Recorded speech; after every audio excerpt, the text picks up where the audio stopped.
자, 윤석열 대통령이 지난주 수석 비서관 교체에 이어서 오늘 19개 부처 가운데 6개 부처의 장관을 교체하면서 중폭 개각을 단행했습니다. 최수연 평론가님, 네네. 이번 개각 어디에서 의미를 좀 찾아야 될까요? 그래서 저도 조금 좀 의외라는 생각이 들었는데, 왜냐하면 지금 많은 언론에서 서울 그다음에 50대 그리고 이제 남성, 그래서 우리가 서호남이라고 하는 얘기를 하면서 이번 인사도 이제 그런 쪽으로 가지 않겠느냐, 그 나름 이제 이런 얘기들이 이제 전망들이 있었는데, 오늘 의외로 지금 물론 이제 1차 발표이긴 합니다만은 6개 부처의 절반 가까운 3명이 지금 여성이 됐다는 게 눈에 상당히 띄고, 그다음에 사실 이게 집권 2기거든요. 내년이면 네. 윤석열 정부가 이제 3년 차에 사실상 접어드는 건데, 그렇다면 이게 집권 2기로서 지금 할 수 있는 이제 말하자면 중폭 내각의 인사인데, 그런데 여기서 사실 이제 눈에 띄는 제 지점 하나는 굉장히 보면 관료 출신으로 전부 이제 표출시켰다는 거예요. 그러니까 논란이 될 만한 정무형 인사들이 아니라, 정무형 인사들은 이미 이제 총선으로 어느 정도 정리가 됐기 때문에, 그러면 후속은 국정안정의 틀을 좀 다잡고 내실을 기하는 이른바 실무형 인사들로 포진을 시켜서 조금 더 내각 장악에 그립을 쥐겠다는 대통령의 의도가 좀 반영될 것 같고요. 네. 그다음에 이제 하나 더 꼽자면은, 이제 말하자면 이게 총선 4개월 두고 이제 이달 말쯤에 빠르면 새해 인사청문 과정이 또 있지 않겠습니까? 네. 그렇다면 인사청문회에서 논란이 될 만한 인사들은 상당 부분 좀 검증해서 걸러내고, 그다음에 좀 안정적인 인사 기용을 함으로써 그동안 좀 논란이 되었던, 말하자면 장관 임명 제청권에 대한 이제 그런 예를 들자면은 그 이제 인사청문회에 대해서 온 결과 보고서 없이 임명하는 이런 것들은 이제 좀 없애는, 그다음에 네. 이제 이런 것들을 좀 극복하고 넘어가는 그런 측면으로 이번 인사가 지금 1차 발표이긴 합니다만은 상당 부분 그런 좀 징후와 그런 이제 배경이 있지 않을까라는 생각이 들었습니다. 네, 6개 부처입니다. 부총리 겸 기획재정부 장관, 그리고 국가보훈부, 농림축산식품부, 국토부, 해수부, 중소벤처기업부인데, 자, 김상화 평론가께 여쭤보겠습니다. 여성이 3명이 들어간 게 좀 눈에 띄어요. 대통령실에서 40대하고 여성 등 다양성을 네. 강화하겠다 이렇게 방침을 밝혔었는데요. 거기에 어느 정도 부합을 한다 이렇게 생각은 하는데, 그러니까 그 이후에 지금 이제 남아있는 더 중요한 자리들이 있잖아요. 네. 국정원장이나 그리고 지금 방송통신위원장도 그렇고, 그러니까 나머지 그 지금 개각 대상과 비교해서 한꺼번에 지금 인사가 안 나고 네. 일부분만 오늘 냈단 말이에요. 그러니까 첫 인사가 발표됐을 때 자범이 지나치게 많이 나오면 인사를 했다고 하는 의미가 훼손될 가능성이 있기 때문에 최대한 다양성이 있다라고 하는 걸 보여주기 위해서 여성 3명이 포함된 인사를 먼저 발표한 것이 아닌가 이렇게 생각되는데요. 그러니까 저는 제일 중요한 자리라는 게 경제부총리잖아요. 최상목 경제수석을 경제부총리로 올렸습니다. 근데 그러면 경제 운영에 있어서 변화를 주겠다고 하는 시그널이 전혀 없는 거 아니에요? 지금 물가 문제라든가 그다음에 국민 민생 문제 다 힘들어하고 있는 상황인데, 대통령이 뭔가 좀 변화를 줬으면 좋겠다고 하는 국민적 바람이 있을 텐데 네. 전혀 변화의 의지가 없다, 이런 생각이 첫 번째 들고요. 두 번째로 말씀하셨던 것처럼 총선을 앞두고 있는 상황에서 인사청문회를 잘 통과할 수 있는 후보자를 최대한 고른 것 아닐까. 그래서 주로 관료 출신들을 많이 인선했다, 배치했다, 이런 점이 좀 눈에 띄고요. 세 번째로는 도저히 개인적으로는 이해가 잘 안 되는 후보자가 한 명 있어요. 그러니까 국가보훈부 장관 후보자. 당초 개각 대상인 김정수 전 육군 상황학교장이 거론이 됐었거든요. 근데 숙명여대 경영학과 강정혜 교수가 국가보훈부 장관 후보자로 지명이 됐어요.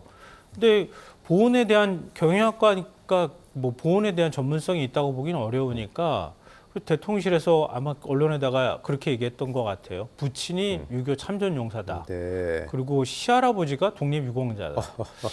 이거는 이렇게 보기에는 좀 뭐랄까 영화성이 너무 떨어지는 거 아닌가 싶어요. 그러니까 전체 개각 대상을 놓고 조각하는 과정에서 어떤 라인을 타고 들어왔던 인사인지는 잘 모르겠지만, 최대한 하여튼 첫 번째 인사에선 여성을 많이 임명했다라고 하는 걸 보여주기 위해서 만든 인사가 아닐까. 그러니까 보훈부하고 별로 관계도 사실은 없다고 보이는 인사를 이렇게 임명하는 게 맞나, 이런 생각을 좀 합니다. 네. 그리고 오늘 아직 발표는 없었지만, 확정은 안 됐지만, 신임 방통위원장에 김홍일 국민권익위원장이 내정됐다는 소식도 나왔습니다. 이제 보도마다 약간 다르긴 한데, 자, 김상환 평론가님, 뭐 어떻게 보십니까? 임명이 될 거라고 보세요? 아니면 적당하다고 보십니까? 매우 부적절한 인사인 거죠. 이렇게 돼버리면. 국민권익위원장에 임명한 게 지난 7월입니다. 그리고 투스통 출신이고 검찰 출신이잖아요. 근데 임명할 때도 사실 권익위원장 자리에 적합하지 않은 인사다라는 얘기가 나왔었단 말이에요. 근데 방송하고 무슨 관계가 있길래 또 검사 출신을 방송통신위원장에 임명합니까? 더군다나 국민권익위원장에 임명한 지 넉 달 정도밖에 안 되는 인사를 또 돌려막기식으로 인사하는 게 이게 맞는가? 결국은 뭐라고 할까요? 정면 돌파하겠다고 하는 의지라고 해야 되나요? 그러니까 방송을 장악하겠다고 하는 대통령의 의지가 드러난 인사일 수밖에 없다. 저는 이렇게 인사내지는 않을 거라고 기대하고 싶어요. 네. 이렇게 해버리면 아마 언론계에서 당장 반발의 목소리가 나올 겁니다. 다른 인사, 뭐 지금 이상인 방통위 부위원장도 거론되고 있는 상황이잖아요. 이상인 부위원장도 판사 출신인데다가 방통위 전문성이 없단 말이에요. 그것도 사실은 위원장으로 임명하는 게 과연 적절한가 이런 논란이 있을 수 있겠지만 김홍일 지금 국민권익위원장보다는 나을 것 같아요. 제가 볼 때는. 네. 이런 방식으로 인사하는 게 과연 글쎄요. 전임 방통위원장이 스스로 물러날 수밖에 없었고 탄핵 소추안을 국회에서 통과시킨다고 한 다음에 스스로 사의를 표명하지 않았습니까? 네. 근데 그럴 때도 얘기 나왔던 것처럼 YTN하고 연합뉴스 TV 매각 작업 대통령이 보기에 굉장히 불만스러웠다는 얘기가 정치권에서 흘러나와요. 그러니까 왜 그거 제대로 처리하지 못했느냐라고 하는 경질성 뭐 사의 표명의 성격도 갖고 있다는 얘기가 나오는데 도대체 임 대통령은 우리나라 중공영방송을 그냥 자신의 사유재산인 것처럼 이렇게 매각 작업을 진행하는 게 맞는 거냐, 이렇게 속도전으로 밀어붙이는 게 맞는 건지, 또 그게 마음에 안 든다고 자신과 잘 맞는 사람, 검사 출신을 임명하려고 하는 시도가 있는 게 이게 적절한 것인지 저는 좀 도저히 납득이 안 되는 인사입니다. 좀 네. 이렇게 인사 안 나길 좀 바랍니다. 네. 앞으로 일부 차관도 교체 전망이 있습니다. 특히 뭐 국민 역도 영웅이죠. 장미란 문체부 2차관의 총선 차출설이 나오고 있는데요. 지역구냐 비례대표냐를 저울질하고 있는데 지역구면은 5선의 민주당 안민석 의원의 오산이 아니겠느냐 이런 얘기까지 나오고 있지만 취임이 지금 5달밖에 안 되는 이 시점에 과연 맞느냐 이런 분석도 있습니다. 어떻게 보세요? 그러니까 뭐 그런 논란이 있을 수는 있어요. 그런데 저는 이렇게 봅니다. 지금 어쨌든 내년 총선이 여야가 정말 그 운명을 건 일합을 겨루는 네네. 승부 아니겠습니까? 물론 국민들의 이제 입장에서는 정말 정권 심판론이냐, 그다음에 국정 안정론이냐 이제 이렇게 또 나뉘어서 투표를 하겠지만, 자 이런 상황에서 이제 우리가 흔히 우리가 선거의 3대 요소를 인물, 그러니까 구도, 인물, 정책 이렇게 보지 않습니까? 그런데 정책이라는 거는 사실 총선에서는 그렇게 이제 크게 힘을 못 받는 수가 있으니까 그러면 이제 구도와 인물 싸움이라는 건데, 그러면 이제 구도에선 지금 여러 가지 여론조사를 종합하면은 대략 나오는 게 뭐 4대 6 이상 정도로 정권 심판론이 높습니다. 뭐 국정 안정론보다.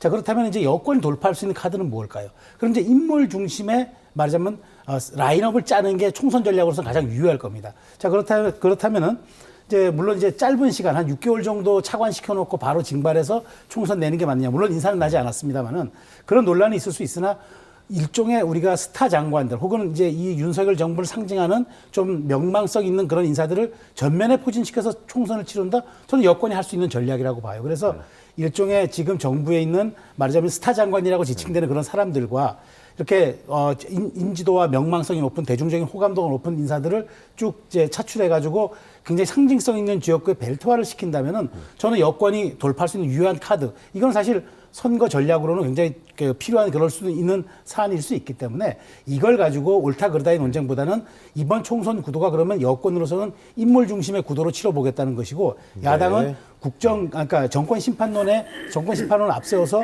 윤석열 정부를 몰아붙이겠다. 이 두 개가 정면 충돌하는 지점을 상징하는 하나의 사건이 아닌가 보는데 다만 이제 이게 아직까지 인사가 나진 않았고 그다음에 지금 뭐 후임으로 이영표 전 국가대표 선수가 거론되고 있다고 합니다만은 뭐 이런 인사들이 쭉 앞으로 나는 걸 보면서 여권의 총선 전략과 그다음에 향후 야당도 어떻게 여기에 이제 대응하는 또 프레임들을 또 짜낼 것인지 저는 이게 굉장히 총선 앞둔 시점에서 좀 더 급박하고 좀 더 박진감 있게 진행될 것 같다는 생각이 듭니다. 네.